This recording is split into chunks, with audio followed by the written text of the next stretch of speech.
At the time of the typing of this script, the Game Awards recently released the nominees for their Game of the Year category, and I have been thinking about it a lot. There's something about this list, something about this year, with this list at the end of it that's really been making my brain itch. I can't get this image out of my mind. Even throughout the doldrums of normal life, the in and out of the 9-to-5 job, the stresses and beratings of everyday life continuing to jab their fingers into the back of my skull, this image will never leave the space it occupies in my brain. What even was this year? Truly, for anyone, for anything, what was this year? Can we even evaluate games as we normally do? Can truly any game, nay any piece of art, and I will not entertain the argument against games being art at this or any other time, be judged truly in a vacuum with no other context, be it its industry, political climate, or culture? This image bothers me so much because it puts all of these games on the same stage and platform, and these games simply cannot be placed that way. These games are not just different genres from each other, they frankly aren't even playing the same metaphorical sport. To say it would be like comparing apples to oranges would be a comical oversimplification of how pointless these comparisons are.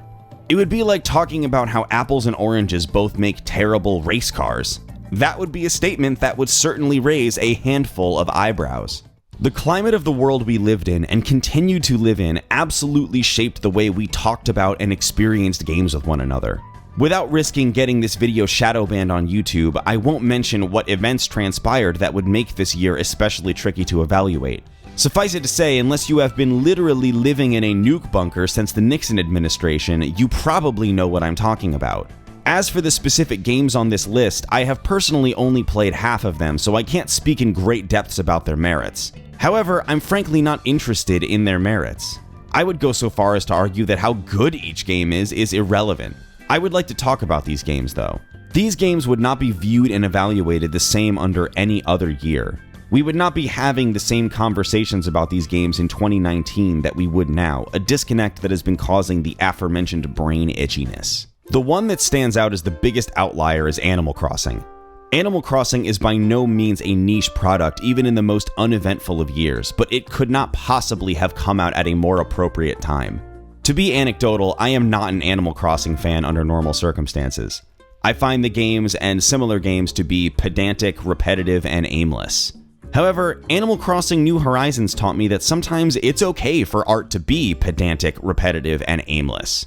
Sometimes it's satisfying to run in circles for hours. Sometimes you can take gratification in spending 2 hours drawing the perfect blacktop texture for your makeshift, ultimately functionless basketball court. The day that Animal Crossing released, we were told that our job would be closing indefinitely. We had closed the doors to the public and had spent the day inside packing up for an undefined amount of time. On my way home, not knowing the state of my employment and feeling structureless, I impulsively decided to stop by GameStop and buy Animal Crossing, a game I would normally not buy.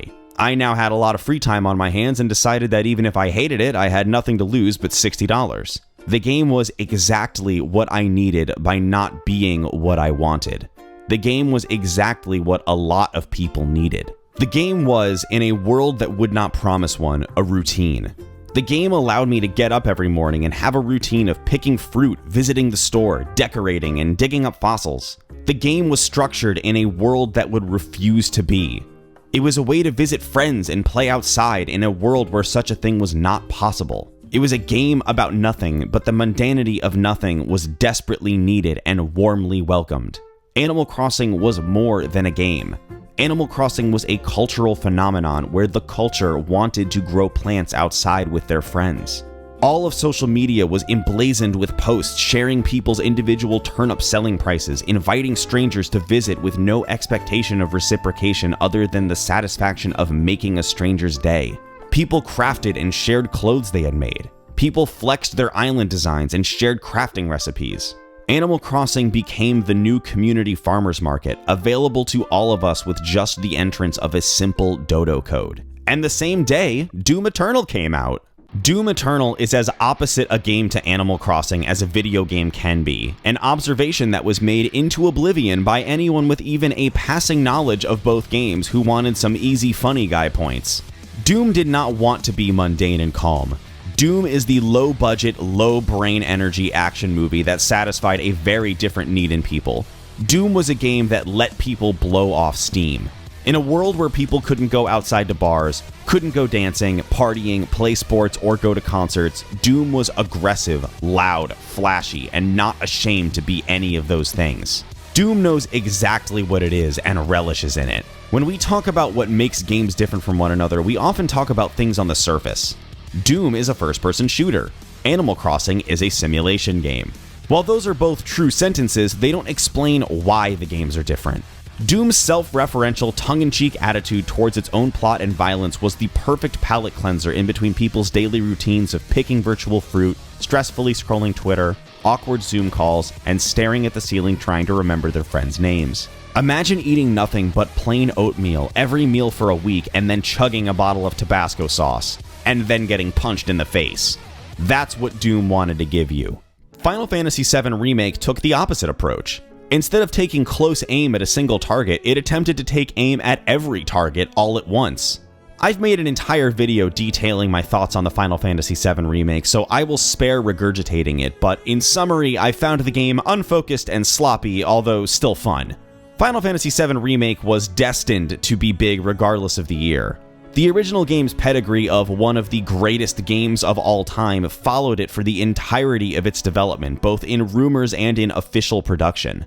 This is the only game I can think of whose entire existence is owed to people taking a joke too seriously.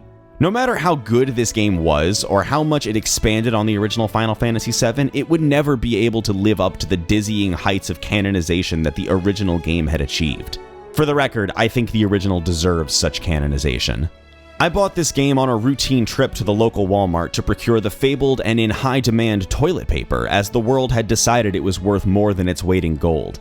I had decided that if the game were available, I would buy it and play it. I brought it home and proceeded to blaze through the game in about a week's time. Final Fantasy VII is the Netflix show that you binge watch during the downtime of unemployment. It gave people a fandom to join and discuss online with their friends, and bond with people over who their favorite waifu was. Final Fantasy VII Remake did not revolutionize games the same way the original Final Fantasy VII did. This is normally the part of the analogy where I would say it wasn't trying to, but I'm honestly not sure if I can say that. The remake wants to take itself very seriously, as many somewhat silly Netflix animes do. It gave us the Neon Genesis Evangelion of video games, a reference that has too many layers to even begin unpacking. Ghost of Tsushima aimed to give a very different cinematic experience.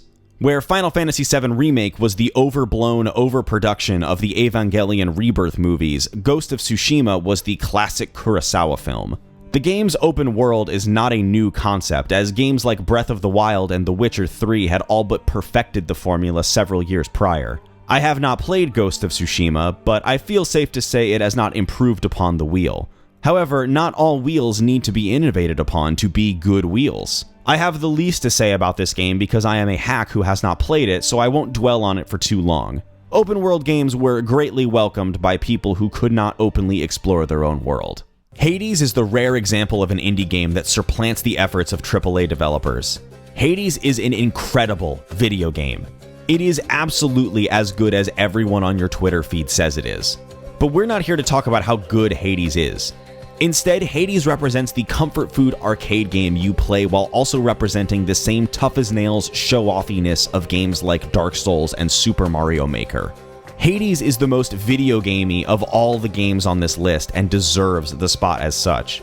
In a world of political turmoil, a public health crisis, and economic uncertainty, it felt good to play something straightforward. It felt good to play something uncomplicated. Hades is a good video game because it is not trying to be smarter than it is. It just is that smart. It follows in the footsteps of similar roguelike contemporaries like Spelunky, Slay the Spire, and Enter the Gungeon. It dangles the carrot of plot advancement over your head as the reward you get for completing its dungeons, compelling you to continue diving into its randomly generated world. Even the upgrades you can get to plan your run are randomly generated, yet manipulatable enough to where you can plan builds for certain runs based around the game's many weapons. Planning a run has the spreadsheet meticulousness of Pokemon while offering the exciting top-deck variants of Magic the Gathering. Hades gained such recognition for being the new Twitch-friendly game. It's a game that is good at being talked about. People love to show off builds, share strategies, create boon tier lists, and share fan art. Its depths of mechanics and systems encourages communal run planning and theory crafting while still having the flashy, button-mashing simplicity to be accessible from the outside looking in. I don't have a personal anecdote about Hades the same way I do about Animal Crossing. I am not someone who pays much attention to or plays a lot of quote-unquote viral games. Most games that fall under this category are either viral in novelty or are viral due to their ability to make YouTube personalities scream themselves unconscious. Hades went viral because it is just an unambiguously fantastic game. Speaking of viral, The Last of Us Part 2 definitely went viral, or should I say fungal, although for reasons entirely unrelated to the game itself. The Last of Us was one of the most influential and important games of the last generation, and the second game was one of the most anticipated games of this generation. The Last of Us Part 2's merits as a game ultimately mattered very little to the discussion of this game. This game made people extremely angry, and is the perfect example of why I say it's impossible to enjoy any piece of art removed from its historical or political context, and also why I say that people are generally not good at critical thinking. This game was the textbook example of the talking to a brick wall discussion that is putting politics into video games. For anyone who does not believe politics should be involved in video games, I have two bombshells to drop on top of your still developing skull. The first of these bombshells is that politics have always been a part of your video games, whether you would like to see it or not. In earlier decades, many players of video games would play through the hit series BioShock. Gamers in similar years would also play through Mass Effect and Fallout 3. Their older siblings would tell them how much they loved playing through Final Fantasy VII and Metal Gear Solid. Years from then, they would enjoy playing through Dark Souls and Persona 5. I hate to be the one that rips off this band-aid, but the political tones of these games were not easily missed subtext. It was text, in big, bold, flaming Guy Fieri letters. Games and art in general have and always will be, in some manner, political. Even in franchises where it's less obvious, an author's own personal biases will influence writing and artistic decisions on a subconscious level. It is impossible for a human being to create past their own biases. This is also subsequently what makes art good. Art is good because it is expression, and bias comes with expression. If you want every painting to be a completely photorealistic still life, you are welcome to your opinion. However, you are a very boring person, and you will not be welcome to my birthday party.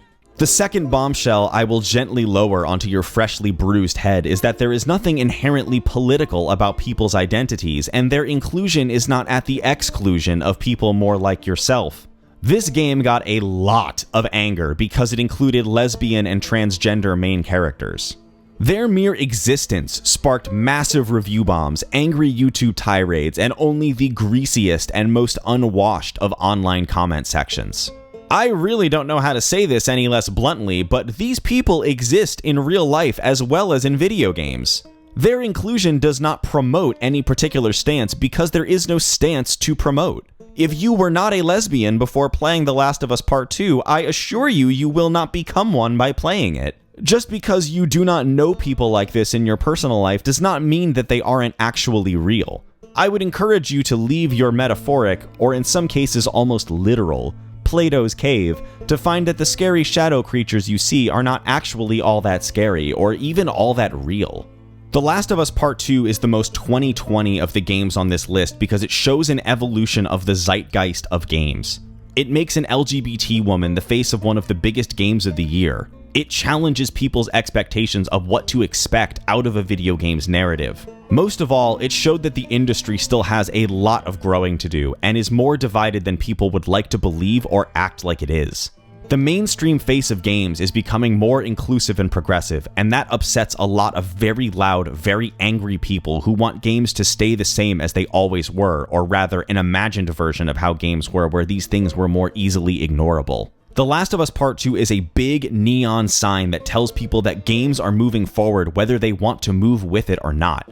It dredged up an ugly side of the Gamergate reactionary vitriol that most had thought had died down, showing it had never really gone away. 2020 as a year is clearly not normal, and I think games cannot be evaluated normally under it.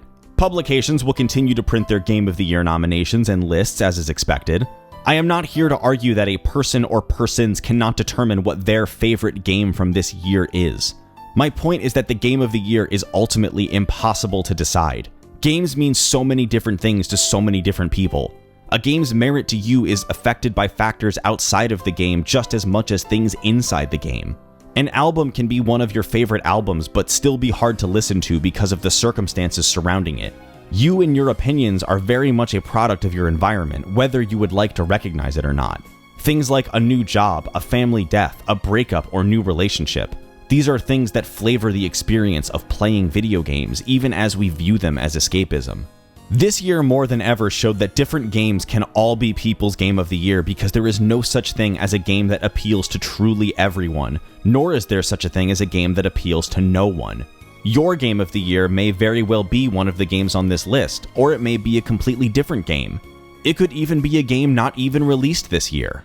One of my personal favorite games I played in the year 2020 was Dark Souls 2, a game that came out in 2014. I also played and greatly enjoyed Yu-Gi-Oh! Legacy of the Duelist Link Evolution on my Switch, a game that I don't even think is all that good.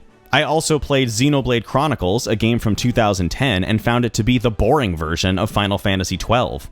I also replayed Final Fantasy XII, a game from 2006, which I routinely go back to as one of my favorite games of all time. I also replayed Final Fantasy V, which came out in 1992. I played Phoenix Wright and Slay the Spire.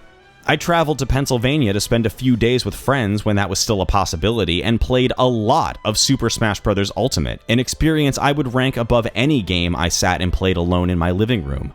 I am being incredibly sentimental because our experience with any and all art is sentimental. The entire point of a retrospective is to introspect on what we experienced in the year, and we did not experience any of these things alone with blinders on in a dark room devoid of stimulus. The game of the year for 2020 is video games. And also probably Hades.